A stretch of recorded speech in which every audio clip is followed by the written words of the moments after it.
like, you should. But if you want to buy it, that's cool too. But this epic stuff over here, that's all pink. Uh, that's all stuff you have to get through a special assignment by getting one of the classes to level 20, and each one has its own little special uniform. So, and then also, depending on whether you're Axis or Allies, will depend on what the uniform looks like. Obviously, the Allies aren't going to be wearing German officer uniforms. So, instead of the Canis Hordeless outfit, I have the Union Jack. So,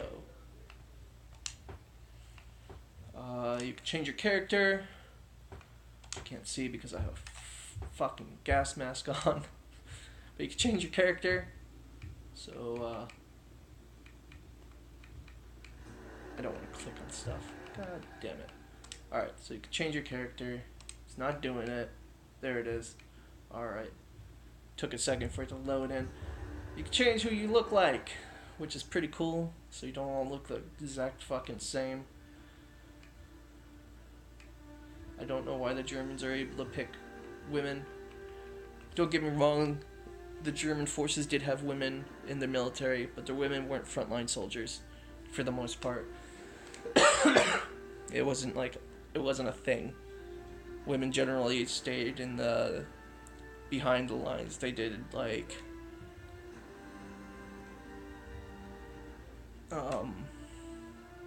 more or less the paperwork. Now the Russians, on the other hand, they actually had women on the front lines. They had a all-woman fucking bomber squadron. They had women on the front lines and fighting and everything, but that was Russia. And then the Allies didn't really believe women should be in war, so the Allies didn't have really any women on the front lines. The only real women on the Allies side that was on the front lines were those who were revolutionaries, who were in occupied German territories, or were trying to fight for their home country while the German forces were trying to occupy it. So, French revolutionaries, a lot of them were women, because most of the men just got shot and killed when the Germans advanced into France. So, pretty much that left only a handful of men and a shit ton of women and children. So, also, soldiers tend to think twice before shooting a woman, because at this point in time, there was a bit of a sexist mentality behind it of women not being able to fight, so they didn't really see them as much of a threat until they, got their head blown off by a woman. So, got different tanks and stuff you can unlock. They also have specializations, which I feel like the tanks have more specializations than the actual guns that you're going to be using, which is, that's pretty cool, because you can really customize a tank and make it your own. And that can really change how a person approaches your tank. If your tank is more armored, you're not going to use just a regular round into it. A tank with an armor-piercing round would definitely be the best course of action.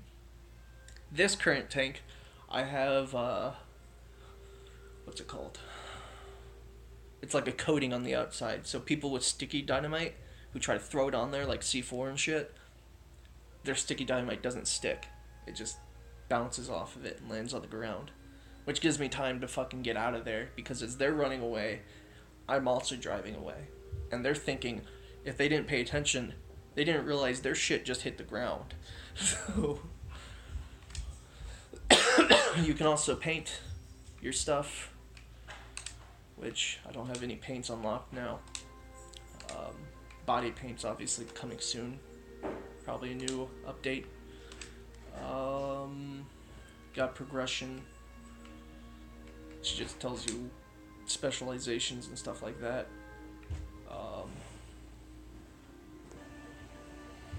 Alright, sorry, I had to pause the video for a minute there. So, basically the vehicles all act just like the guns. So you can replace them with different vehicles you unlock as you go. There's not a whole lot of vehicles, but there wasn't a whole lot of different fucking tanks back then. This isn't World of Tanks, so don't expect to have Chinese tanks and Russian tanks and all kinds of shit like that. You just don't have that. But they have, the more mass-produced tanks of the time period and where they came from. But as you can see, it has like an acceleration, defense, offense, range, seats, and primary targets. So all that, those are pretty important to note, especially in a tank. And because primary targets are going to be like other tanks, infantry vehicles, and personnel. So if you have a tank that can't kill other tanks because it's like an AA or something, like this, all it says is that it can damage is personnel and aircraft. So that's important to note, because obviously if you get into a tank battle, you don't want to be driving the AA into a tank battle. So, not to say that the AA doesn't do any damage to a tank, because it does, but it's extremely weak, unlike the AA from like Battlefield 3, where you could basically wreck anything with. So, that's important to note. And I only know that the AA in Battlefield 3 could fuck shit up because I used to be the guy who drove around in an AA and fucked everybody's day up because it was like so fucking OP. Anyway, you also have aircraft. So in Battlefield 1, they actually had them set as like marked as like attack aircraft, bombers, and whatever the hell else are fighters. In this, you can set yourself up to only have like attack aircraft or bombers or whatever.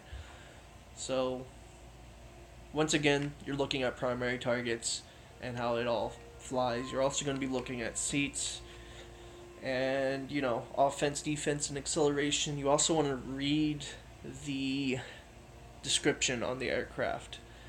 Like, some of these look like fighters, but they're actually bombers, especially on the Allies. The Allies didn't have real major bombers. Most of their bombers were quick. The Germans had the heavy bombers. But the Allies had like these light, fast attack aircraft that were modified to be bombers. And it shows because they have bombers that are one-seater bombers and they're just fast, but they don't really have much offense except for the bombing. They're one-seated, and I mean, if you have to fight a fighter, you're going to die. Unless you're really good. But the thing is it's a pretty decently sized aircraft. It's hard to miss, so. But you want to note that, see what you're using, pay attention to what you're using,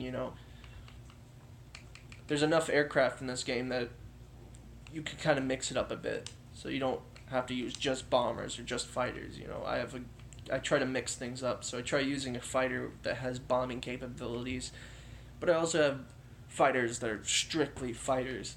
And then I have the big-ass bombers, too.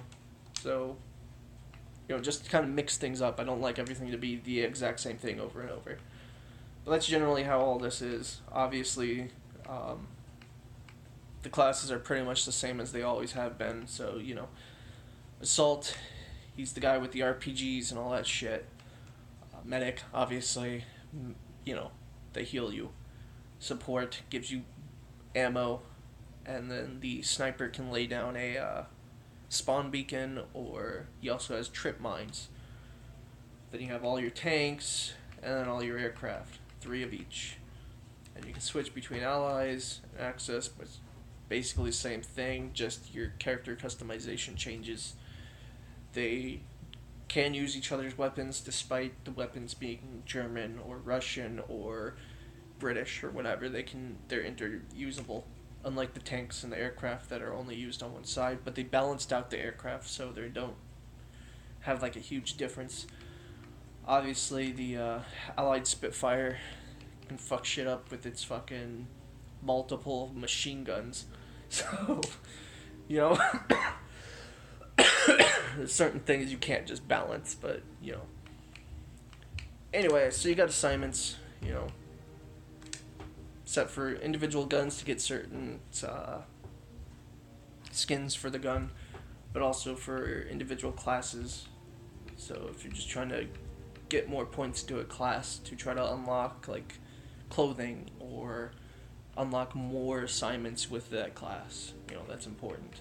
Especially if you're trying to upgrade that class specifically, it helps. Because then you're getting more XP into that class to get closer to that level 20 fucking max level to get the special clothing. They have the armory. Now, shipments, which I don't have any right now, is like your unlocks and stuff like that. The stuff you didn't buy with in-game currency or microtransactions. Now, I don't really like the way they set up the store. There is no, like, going through a list of stuff where you can sit there and pick and choose what you want. It's basically, like, whatever's on the page, that's what you choose from. And I find that annoying, because, like, I don't use this gun, so, like, I don't want, like, none of these. I don't use any of these. I sometimes use the Model 8, so that'd be cool, but I don't want this finish for the Model 8. I just don't want it. But I can't go down and select Model 8 and then go through it and see what I have to buy under the Model 8. I have to select whatever's there, and then once I buy it, a new item will show up there. Or the Guerra, for example. I do use the Guerra pretty often, and it's a pretty good gun, but I don't want the blue set. I don't care. I don't want it blue. I just don't. I was in the Navy. That's cool. I don't want it navy blue. I just don't. But that's my choice. Or I can go over here and get the Night Owl set for the MG34. But the thing is maybe I want the Night Owl set for my fucking Model 8, but I can't have that choice right now. I get either the chrome finished over here, or I can get the fucking captured set. But if it refreshes here in a few minutes, then I can go back in and see if it's changed any. Same thing with the soldier. Maybe I want certain, like, maybe I don't want the goggles, for example, or maybe I want a different face paint. I can't choose. It's just whatever's on the page is what I can pick. It's really annoying. Like, why did you set it up like that? Like, if all this shit is available, why is it cycle? Why can't you just, I don't know, have like a featured, and then the next page over, I select a certain weapon, or I select a certain soldier under a certain, like, faction, and I can go through that and choose what I want. Instead, they did this, like, half-assed bullshit version. So, it's really irritating on that point. Squads. I feel like it works better than any other Battlefield ever has. Like, every other Battlefield has a bunch of fucking issues with joining squads. I don't know why. Every time I try to join a squad, or my friends try to join me, it seems to be a real issue where I'm waiting for 10 minutes, and they're just like, it says I'm joining, and I'm waiting there like, today?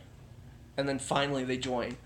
Whereas this one, it's like, I create a squad, it instantly puts me in a squad, I can get all my friends together, and then I can travel around the menus if I want to, and I still stay in the squad with my friends, and then I join to a game with my friends. Instead of going into play, start a squad, they join onto my squad, and then I start the game.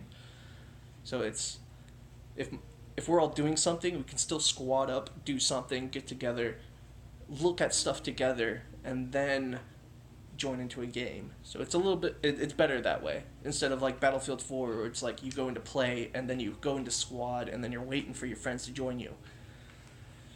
They recently came out with Tides of War, which comes out with like different guns and different gun skins and stuff like that, which is pretty cool. I like that way of unlocking weapons. I never liked the way of, like, buy your way to the victory kind of shit. It also came with the practice range, which I don't know why it wasn't unlocked to begin with, but whatever. They have War Stories, which is the single-player campaign. The War Stories suck. I'm not gonna lie. Like, this one came out, like, a few days ago. It wasn't part of the game. It later came out. I understand why it was late, because with the newest update, they came out with, like, Armored Warfare, which was cool, because I love the Armored Warfare from Battlefield 3. They removed it in Battlefield 4 for whatever fucking reason, but I'm glad that they brought it back, and I understand that they brought in the story mission with it, because it's Armored Warfare, so kind of like a way to get into that zone, but still, like, that should have just been available. Like, if you like tanks, you're going to be using a fucking tank. It's as simple as that. If you don't, then the Armored Warfare just isn't for you. But generally, the stories follow individual characters. They don't go into like like the issues of the German regiment.